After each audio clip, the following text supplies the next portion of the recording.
Salut à toi et bienvenue dans cette vidéo dans laquelle on va voir les dangers du développement personnel. Il y a quelques jours, je parlais avec la copine d'un pote qui m'expliquait qu'elle n'aimait pas trop lire des bouquins sur le développement personnel parce qu'il y avait ce côté un peu moralisateur. Ou en tout cas ce côté où on te montre un peu trop ce qu'est la perfection et tu as tellement l'impression d'être si loin d'atteindre ce truc-là que finalement ça te fait culpabiliser et que tu as l'impression d'être nul en fait.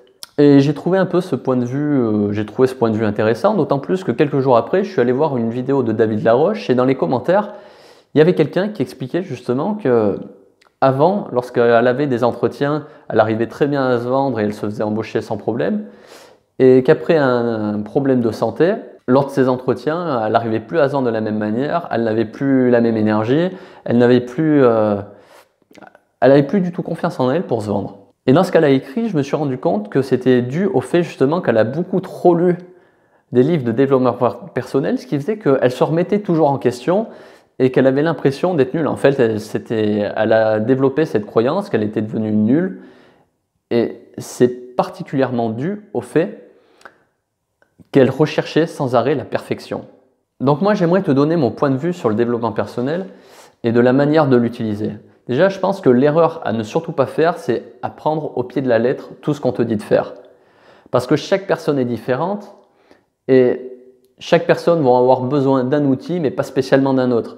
Si tu écoutes vraiment tout ce qu'on te dit de faire, dans ce cas, il faudrait que tu fasses du sport, il faudrait que tu médites, il faudrait que tu ailles marcher tous les jours, il faudrait que tu sois tout le temps positif, il faudrait que tu ne critiques jamais. Et en fait, effectivement, si tu le vois comme ça, tu vas avoir besoin d'atteindre un certain degré de perfection.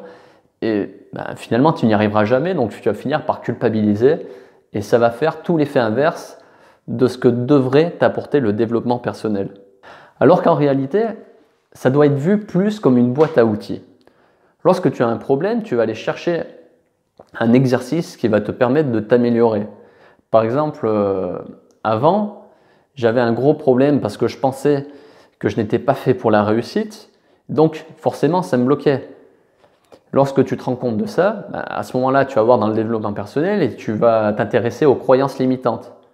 Voilà, c'est tout. Mais si par exemple, j'ai pas de problème de relationnel, j'ai pas à aller me forcer à aller voir, tiens, qu'est-ce que je peux faire pour améliorer mon relationnel, enfin pour l'améliorer encore plus, je peux aller m'y intéresser, mais en tout cas, il ne faut pas que ça devienne une obsession. Si je ressens pas que j'ai un problème là-dedans, c'est pas la peine de me prendre la tête à absolument essayer de m'améliorer. Donc ne te prends pas la tête avec le développement personnel, c'est pas là pour te faire culpabiliser, ce n'est pas là pour te dire attention, tu n'es pas parfait, c'est juste là pour te dire regarde, il y a des outils dans lesquels tu peux piocher, qui peuvent t'aider à atteindre un résultat, qui peuvent t'aider à régler un petit problème, c'est tout. Ne te prends pas la tête, si tu as une pensée qui te vient, tu te dis putain merde, ça y est, j'ai critiqué telle personne, c'est pas bien, non, c'est bon, tu es humain, tu as quand même le droit autorise-toi quand même à critiquer si tu en as le besoin, ou enfin voilà, si c'est là, c'est là. Ne va pas culpabiliser parce que tu as eu une pensée de ce style, ne va pas culpabiliser parce que tu as eu une pensée négative, tu continueras à en avoir. Le but du développement personnel, c'est juste de t'aider au quotidien à t'améliorer un petit peu et non pas à devenir parfait. Donc pour conclure, ne tombe pas dans l'excès de la pratique du développement personnel. Regarde juste le problème que tu as besoin d'améliorer et va chercher l'outil qui va te permettre de résoudre ça. Mais ne fais pas tous les outils, choisis-en qu'un, ça suffira et regarde si ça marche sur le moyen terme. Par exemple, pour l'atteinte d'objectifs, il y a un outil du développement personnel qui te dit de faire un vision board. Je l'ai essayé pendant quelques temps, franchement, pour moi, ça ne fait absolument rien du tout. Mais c'est pas parce que ça marche pas pour moi que ça marche pas pour tout le monde. Pour certains, ça marche, pour d'autres, non. Donc, tu vas aller chercher juste des outils qui vont te permettre de t'aider à t'améliorer par rapport à ça. Le but, c'est juste de se sentir mieux. Donc, si tu commences à culpabiliser, c'est que ça fait l'effet inverse. Ne te prends plus la tête avec ça. Ok ? Donc, si toi aussi, à un moment donné, tu as eu cette sensation d'être un peu dans l'excès du développement personnel, ou si tu y es, d'ailleurs, si tu as cette sensation de culpabiliser parce que tu n'es pas assez parfait, mets-le-moi dans les commentaires. Si tu penses que cette vidéo peut être utile à quelqu'un de ton entourage, n'hésite pas à partager. Pour finir, j'ai une petite précision à t'apporter, c'est à propos de ma chaîne. Jusqu'à maintenant, je faisais 2 vidéos par semaine. Je vais descendre un peu le rythme, je vais en faire plus qu'une seule. Parce que tout simplement, je commence à être un peu en panne d'inspiration et que j'ai pas envie de me répéter dans les vidéos. J'ai pas envie de faire des vidéos pour faire des vidéos. Mon but, c'est juste de t'apporter des solutions à certains problèmes. Donc par contre, s'il y a un sujet que tu as envie que je traite, n'hésite pas à m'envoyer un mail. Mon mail, il est dans la description. Tu m'envoies un mail et je ferai une vidéo par rapport à ce sujet.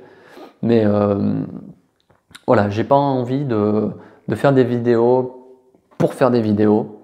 J'ai pas envie de me creuser la tête et me dire tiens, de quoi est-ce que je vais parler aujourd'hui? Parce que sinon, je vais commencer à perdre en motivation et je vais finir par arrêter définitivement. Donc, j'ai plus envie de le faire par passion. Donc voilà, j'ai décidé de réduire un peu le rythme et de me concentrer un peu plus au coaching.